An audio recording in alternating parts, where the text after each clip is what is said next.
اور جنازہ کم از کم 20 گز لمبا ہوگا. تو میں نے دیکھا کہ یہ تمام مکانات محلات جو ہے یہ سب لوگوں سے بھرے ہوئے ہیں. میں نے دل میں کہا کہ اب پس تو گئے ہو، اگر پیچھے بھاگیں گے تب بھی نہیں چھوڑیں گے.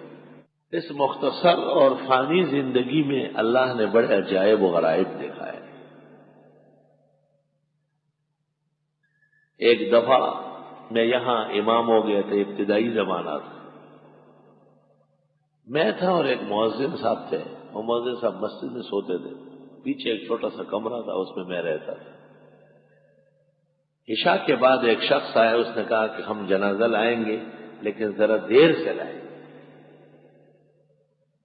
مجھ سے غلطی ہو گئی، میں نے کہا چلو ٹھیک ہے.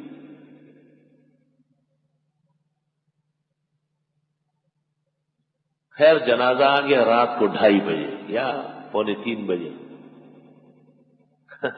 لیکن اس دیوار کے پیچھے رکھ دیا، وہاں نہیں.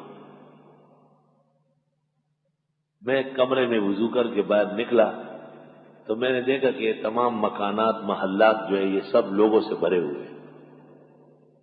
اور جنازہ کم از کم 20 گز لمبا ہوگا اور اس کے اوپر سفید چادر ڈلی ہوئی ہے. میں نے دل میں کہا کہ اب پس تو گئے ہو، اگر پیچھے بھاگیں گے تب بھی نہیں چھوڑیں گے. بہتر یہ ہے کہ ہمت کرو اور وہی دغیرت مرگم دغیرت فن گئی. میں آیا، میں نے کہا صفحے بناؤ. تو صفحے اس طرح بنائی جیسے ایک کے اوپر دوسرا کندھے پہ سر رکھے دیکھنے کے لیے.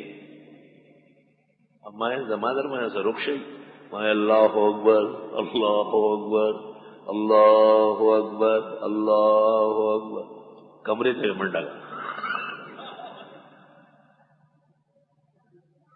میں بس جنازہ شماسا مجھ سے کار دے دو. خیر اب کمرے کی طرف میں کیا، کمرے کا دروازہ نہیں مل رہا.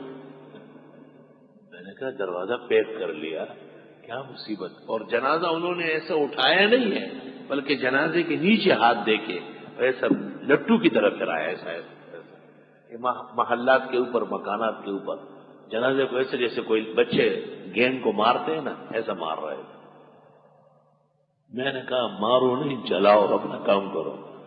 صبح تک عجائب و غرائب نظارے نظر آ رہے ہیں. تو بعض اوقات کسی خوفناک صورت میں بھی متشکل ہو جاتے ہیں.